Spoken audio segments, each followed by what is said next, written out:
2.5 ഡിവിഷനാണ് അവിടെ നിലവിലുള്ളത്. 2000 കോർപ്പറേഷൻ ആരംഭിക്കുന്ന സമയത്ത് അവിടെ മുസ്ലിം ലീഗിനായിരുന്നു സീറ്റ്. അപ്പൊ കിളിയന്നൂർ ഡിവിഷനിലെ മുസ്ലിം ലീഗും CPM-ന്റെ അഡ്വക്കേറ്റ് ഈ ഷാനവാസ് ഖാനുമാണ് മത്സരിച്ചത്. ഇവിടെ 750 വോട്ടിനോളം മുസ്ലിം ലീഗ് പരാജയപ്പെട്ടു.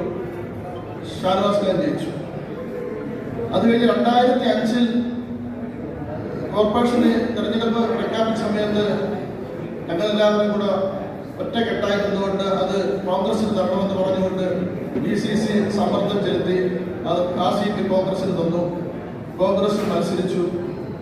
അന്ന് മത്സരിക്കുന്ന സമയത്ത് ഈ കള്ളവോട്ടെന്ന് പറഞ്ഞു കേൾക്കട്ടേ ഉള്ളൂ. പക്ഷേ ഈ ഷാനവാസ് ഖാൻ ഒരു സാധനം ലഭിക്കാത്ത തന്നിട്ട് പറഞ്ഞു, നിങ്ങൾ ചെയ്യാൻ പറ്റുമെങ്കിൽ ഇത് വായിച്ചിട്ട് നിങ്ങൾ ചെയ്യുക, കള്ളവോട്ട് ചെയ്യാൻ പറ്റുമെങ്കിൽ ചെയ്തവരെ ജയിപ്പിക്കാതെ നോക്കണം. അങ്ങനെ ഏതാണ്ട് മുൻ മണ്ഡലം പ്രസിഡന്റ് സക്കീർ ഹുസൈന്റെ നേതൃത്വത്തിൽ 1-2 പേര് ചേർന്നുകൊണ്ട് CPM-ന്റെ വീട്ടിലുള്ള വോട്ടുകൾ ദൂരെ താമസിക്കുന്നവരെ പോയി കൊണ്ടുവന്ന് CPM-ന്റെ പേരിൽ ഞങ്ങൾ കോൺഗ്രസിന് വോട്ട് ചെയ്യിപ്പിച്ചു. അപ്പൊ അവരിരിക്കുന്ന ഇടതുപക്ഷത്തിന്റെ ഏജന്റിനോട് പറഞ്ഞു കൊടുത്ത് ഞങ്ങൾ 5-6 വോട്ട് ചെയ്യും, നിങ്ങളൊന്ന് മാറി തരണമെന്ന് പറഞ്ഞു.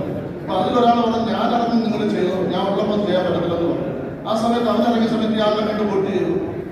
അത് കഴിഞ്ഞ് എന്റെ ബന്ധുക്കാരുടെ വോട്ട് പുറത്തുണ്ട് മറ്റു മണ്ഡലങ്ങളിൽ. അവരെ ഞാൻ തന്നെ നിർബന്ധിച്ചു, നിങ്ങൾ അവിടെ വോട്ട് ചെയ്യണ്ട, എന്റെ ഡിവിഷനിൽ വോട്ട് ചെയ്യുന്ന പറഞ്ഞ് ചെയ്ത് 13 വോട്ടിന് അന്ന് ജയിച്ചു. ആ 13 ജയിച്ച് അതിനുശേഷം തുടർച്ചയായി 2 പ്രാവശ്യം വീണ്ടും അവിടെ ജയിച്ചു.